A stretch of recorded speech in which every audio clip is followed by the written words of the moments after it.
Friends, आज हम continue करेंगे अपनी एमएससी केमिस्ट्री की यूनिट सॉलिड स्टेट रिएक्शन को। तो पिछले लेक्चर में हमने सॉलिड स्टेट रिएक्शन या सॉलिड स्टेट केमिस्ट्री के बेसिक इंट्रोडक्शन और उसके दो प्रिंसिपल को डिस्कस कर लिया था। तो आज का अपना नेक्स्ट लेक्चर रहने वाला है इसके एक्सपेरिमेंट प्रोसीजर के ऊपर कि जो अपनी सॉलिड स्टेट रिएक्शन है इसके क्या प्रोसीजर है। तो इसके मेनली 4 प्रोसीजर आते हैं, जिसके अंदर सबसे पहले तो अपन सॉलिड स्टेट रिएक्शन संपन्न कराने के लिए स्टार्टिंग मटेरियल के लिए रिएजेंट लेते हैं। रिएजेंट लेने के बाद उनको मिक्स करते हैं एक दूसरे को एक साथ, और उसको मिक्स करने के बाद कंटेनर में रख दें। कंटेनर में रखने के बाद उसको हीट करते हैं। तो ये 4 प्रकार के प्रोसीजर है जिसका आज हम डिस्कस करने वाले हैं। तो चलिए लेक्चर को स्टार्ट करते हैं। There are 4 major point for planning a solid state reaction, यानी कि जो अपनी ठोस अवस्था की अभिक्रिया उसको संपन्न कराने के लिए 4 प्रकार के पॉइंट या 4 प्रकार की बातें याद रखनी हो। कौन कौन सी है उसमें से फर्स्ट है चॉइस ऑफ स्टार्टिंग मटेरियल, यानी कि जो अपना शुरुआती पदार्थ है उसको चूज़ करना कि वो सक्रिय रहना चाहिए, उसकी स्टाइक्योमेट्री प्योर रहनी चाहिए, वो क्रिया भी करे। यानी कि ये नहीं कि जो अपना स्टार्टिंग मटेरियल है वो अशुद्ध है तो उसकी रिएक्टिविटी कम हो जाती है। सेकेंड है मिक्सिंग ऑफ रिएक्टेंट, यानी कि जो अपने अभिकर्मक लिए उनको मिक्स करना। उसको मिक्स करने के लिए सबसे पहले तो उसको तोड़ के पाउडर फॉर्म में लेते हैं और पाउडर फॉर्म में लेके उनको एक दूसरे के साथ मिक्स कर देते हैं। और मिक्स करने के बाद उनको एक कंटेनर या बड़े पात्र में रखते हैं जिसके कारण वो आसानी से रिएक्शन कर सकें। और उनको कंटेनर में रखने के बाद उसको हीट फायरिंग यानी कि हीट करते हैं। उसको हीट करने से यानी कि वो कितने टेम्परेचर पे एक दूसरे को रिएक्ट करते हैं, इस प्रकार से उसका एक शेड्यूल रहना चाहिए हीटिंग का। तो इन सभी को अपन एक एक करके डिस्कस करते हैं। तो फर्स्ट है इसमें चॉइस ऑफ स्टार्टिंग मटेरियल, यानी कि जो अपना शुरुआती पदार्थ का किस प्रकार से चूज़ करें। Ideal starting material should be accurately now stoichiometry pure and reactive, यानी कि जो अपना शुरुआती पदार्थ है वो क्या क्या होना चाहिए। एक तो उसकी जो स्टाइक्योमेट्री हो वो प्योर होनी चाहिए और अपन को पता होना चाहिए कि इसकी कितने रिएक्टेंट की संख्या में अपन लिए, यानी कि रिएक्शन संपन्न कराने के बाद जो पहले अपन रिएक्टेंट यूज लिए उतने ही प्रोडक्ट के अंदर बन रहे, तो उसकी स्टाइक्योमेट्री का पता होना चाहिए। और वह जो अभिकर्मक अपन यूज़ ले रहे हैं वो क्या होनी चाहिए, वो रिएक्टिव होनी चाहिए, यानी कि जो एक दूसरे के साथ अभिक्रिया करें। Second is the problem with stoichiometry and purity can arise it is the reagent are sensitive and to H2 and CO2 in the content, यानी कि ये बता रखा है कि जो अपना प्योर रिएक्टेंट है वो बहुत ही ज़्यादा प्योर होने के कारण वो क्या होते हैं कि ज़्यादा रिएक्ट करते हैं, और रिएक्ट करने के बाद वो क्या है एक सेंसिटिव हो जाते हैं, जिससे क्या कारण कि जो अपने वो वातावरण में वाष्प होती है यानी कि H2O, और उसके साथ जो CO2 उसके साथ वो रिएक्ट करते हैं। रिएक्ट करने के बाद वो कुछ ना कुछ प्रोडक्ट बनाते हैं जिससे अपन को जिस प्रोडक्ट की डिज़ायर है वो अपन को प्राप्त नहीं होता। तो इसके साथ जो प्योरिटी होती है इसकी रिएक्टेंट की, उसके साथ यही प्रॉब्लम है। The problem with stoichiometry and purity can arise due to reagent, यानी कि जो उसकी प्योर स्टाइक्योमेट्री उसके कारण ये प्रॉब्लम उत्पन्न होती है। क्या होती है कि रिएजेंट आर सेंसिटिव, जो अपने यूज रिएक्टेंट हैं वो संवेदनशील हो जाते हैं, जिसके कारण वो क्या एक वाष्प से अभिक्रिया करते हैं और जो CO2 के साथ अभिक्रिया कर लेते हैं। नेक्स्ट है reagent must be needed to be dried at the temperature and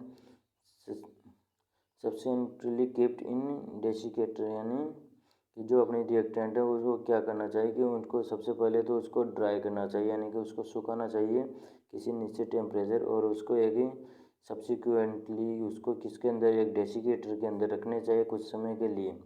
desiccator के अंदर रखने से उसकी जो वाष्प होती है उसको उड़ा के उसका जो प्योर शुद्ध रूप है वो बच जाता।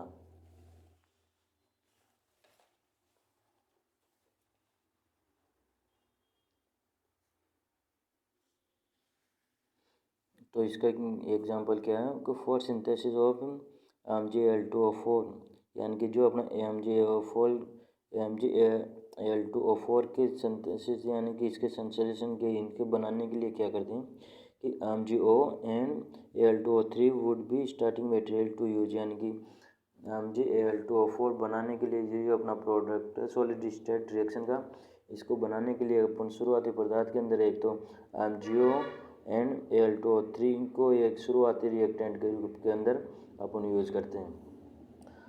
The reagent weighted and dried by heating 200 to 800 degree centigrade for a few hours, यानी कि जो अपने रिएक्टेंट लिए उसको पहले तो उसका वेट करते हैं कि कितना वेट पे है, उसको वेट करने के बाद उसको ड्राई करके उसको हीट करते हैं 200 से 800 डिग्री सेंटीग्रेड पर। उससे जो अपने रिएक्टेंट लिए मैग्नीशियम ऑक्साइड और एल्यूमिनियम ऑक्साइड को गर्म करते हैं कितने डिग्री पे, 200 से 800 डिग्री पर। और कितनी देर तक, फ्यू हावर्स, यानी कि कुछ पूरा घंटा नहीं, कुछ हाफ घंटे के आसपास, यानी फ्यू हावर्स यानी कि 1 घंटे से कम के अंदर उसको हीट करते हैं।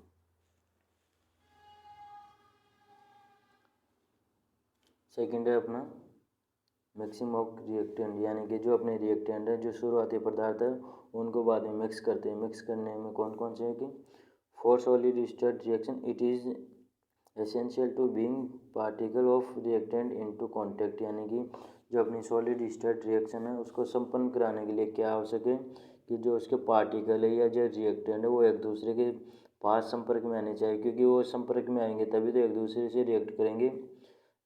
This is done by increasing the surface area of reactant, और ये किस प्रकार संपन्न होता है कि इसका जो सरफेस एरिया उसको बढ़ा देते हैं, यानी कि जो अपना सॉलिड है, सॉलिड का सरफेस एरिया किस प्रकार बढ़ाते हैं कि सबसे ज़्यादा सरफेस एरिया अपन को सॉलिड के पाउडर फॉर्म में मिलता है। यानी कि अगर कोई भी पत्थर है तो पत्थर का इसका सरफेस एरिया क्या होगा, उसके चारों ओर का क्षेत्रफल।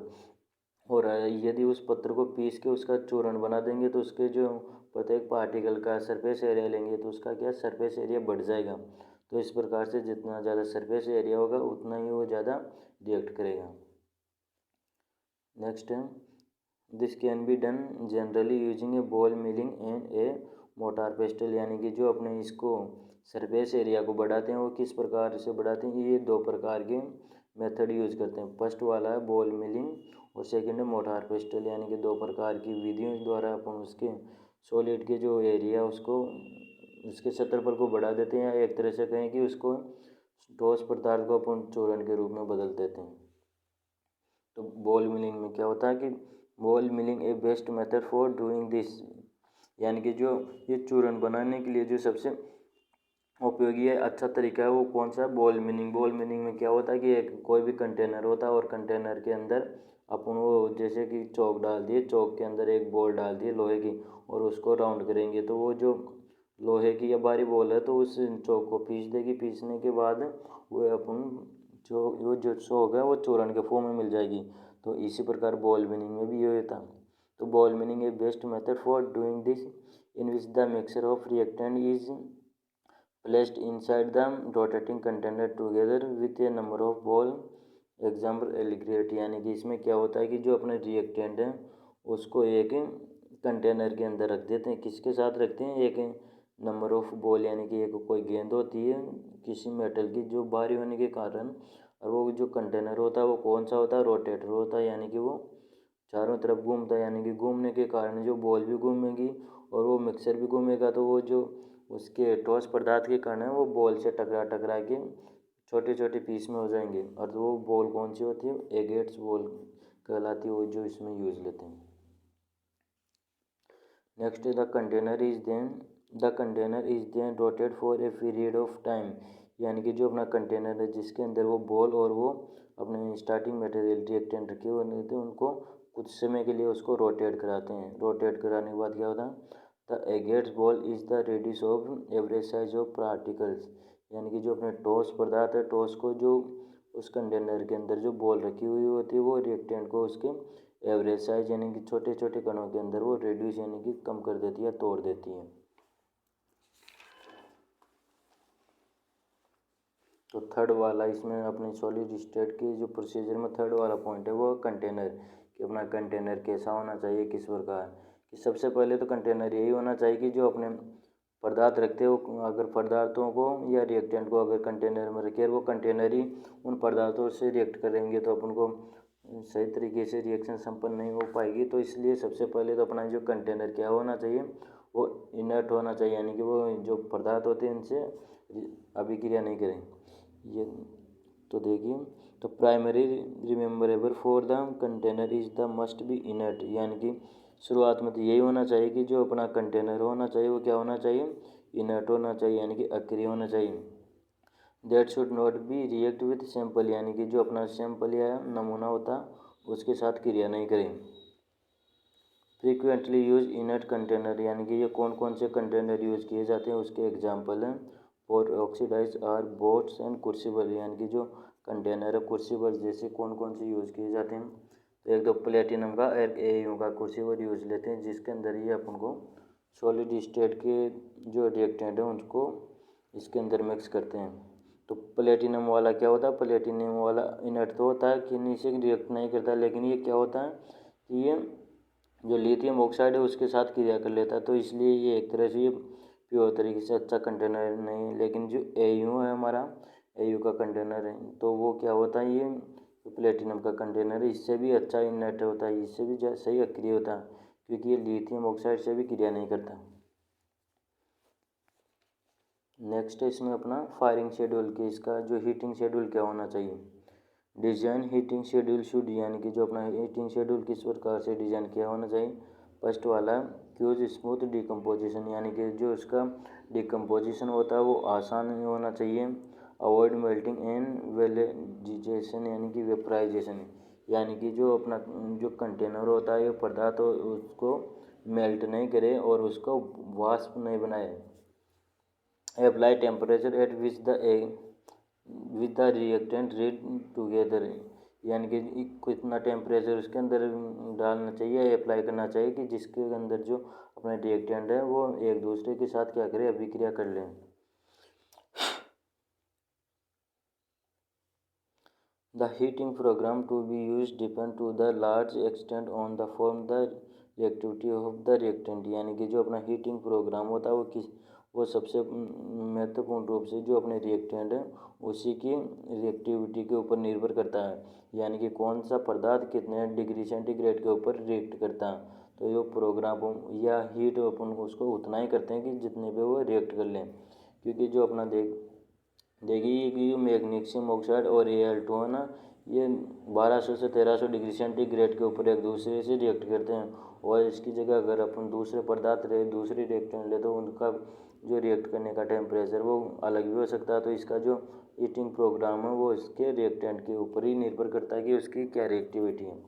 तो इसको एग्जाम्पल को देखिए, magnesium oxide and Al2O3 both are unlikely react together to any significant degree below 1200 से 1300 डिग्री सेंटीग्रेड के ऊपर ये रिएक्ट करता है। तो ये अपना सॉलिड स्टेट रिएक्शन या सॉलिड स्टेट केमिस्ट्री का जो अपना प्रोसीजर है, इसके क्या एक्सपेरिमेंट प्रोसीजर है, ये टॉपिक यहीं फिनिश होता है। तो मिलते हैं नेक्स्ट लेक्चर में। तो नेक्स्ट लेक्चर रहने वाला अपने सॉलिड स्टेट केमिस्ट्री की काइनेटिक्स के ऊपर कि इसकी क्या काइनेटिक्स है। तो काइनेटिक्स को एक तो तब तक के लिए धन्यवाद।